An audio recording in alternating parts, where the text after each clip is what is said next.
নমস্কার, রমণী হেসেলের সকল বন্ধুদের স্বাগত জানিয়ে আরেকটি রান্নার ব্লগ নিয়ে আপনাদের সামনে হাজির হয়ে গেছি। আজকে আমি বানাতে চলেছি নিরামিষ ও আমিষ দু রকমের ডালের বড়া, যেটা খুব সহজ এবং প্রত্যেকেই প্রায় ঘরে করে থাকে। তো দেখতে থাকুন আমি কিভাবে ডালের বড়া বানাই। আমি এখানে মুসুরি ও মুগ ডাল ভিজিয়ে রেখেছি প্রায় 4-5 ঘন্টা ধরে। এবার প্রথমে নিরামিষ ডালের বড়া বানাচ্ছি, তাই ডালটা একটা মিক্সিং জারে নিয়ে নিচ্ছি। নিয়ে এটাকে পেস্ট করে নিয়েছি। খুব ঘন মিহি পেস্ট করে নিয়ে একটু আধ ভাঙা রেখেছি।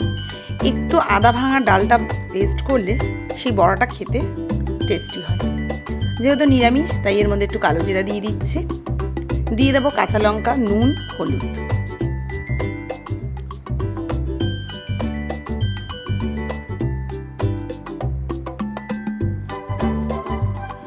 সব কিছু দিয়ে এটাকে ভালো করে মিশিয়ে নেব।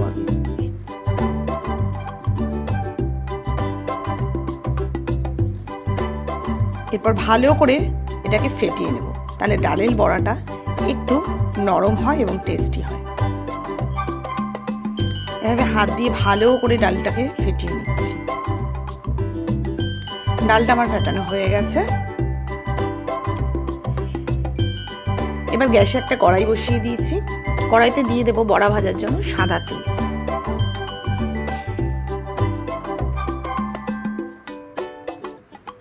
এবার ওই ডাল বাটা দিয়ে ছোট ছোট বড়ার আকারে দিয়ে দিচ্ছি।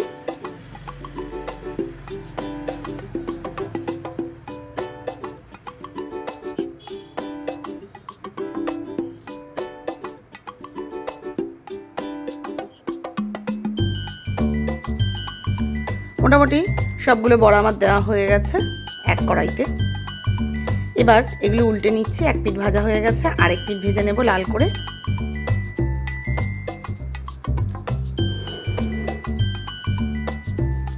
দু পিঠই আমার লাল করে ভাজা হয়ে গেছে। এবার এগুলোকে নামিয়ে নেব। নামিয়ে গরম গরম সার্ভ করব।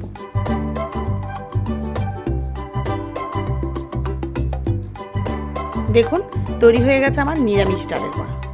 এবার আমি আমিষ ডালের বড়া করছি। একই রকমভাবে ভেজানো ডাল নিয়েছি 4-5 কোয়া রসুন দিয়ে ডালটাকে পেস্ট করে নিয়েছি আধা ভাঙা করে। তারপরে বেশ খানিকটা পেঁয়াজ সরু সরু করে চপ করে রেখেছিলাম, সেটা নিয়ে নিয়েছি লঙ্কা আর পরিমাণ মতো নুন, হলুদ।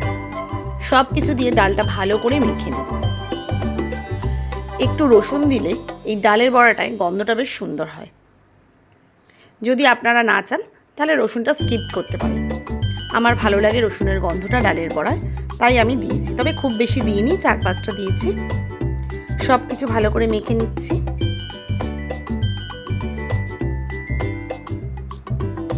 আমি হাত দিয়েই মেখেছি, আপনারা চাইলে চামচ ব্যবহার করতে পারেন। তবে আমার মনে হয় ডালের বড়াটা মাখার জন্য হাতটা ইউজ করাই বেটার। মাখা হয়ে গেছে।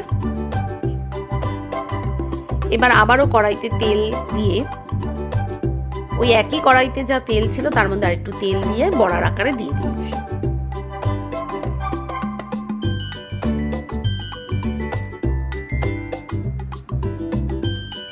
সেম ভাবে এক পিঠ ভাজা হয়ে গেছে।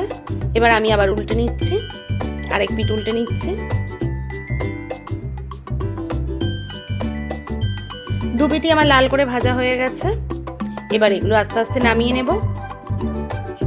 নিয়ে গরম ভাতের সাথে গরম গরম ডালের বড়া দারুণ লাগে খেতে। আবার এখন যা গরম পড়েছে, অনেকেই হয়তো পান্তা ভাত খান। পান্তা ভাতের সাথে এভাবে ডালের বড়া বানিয়ে খেয়ে দেখবেন,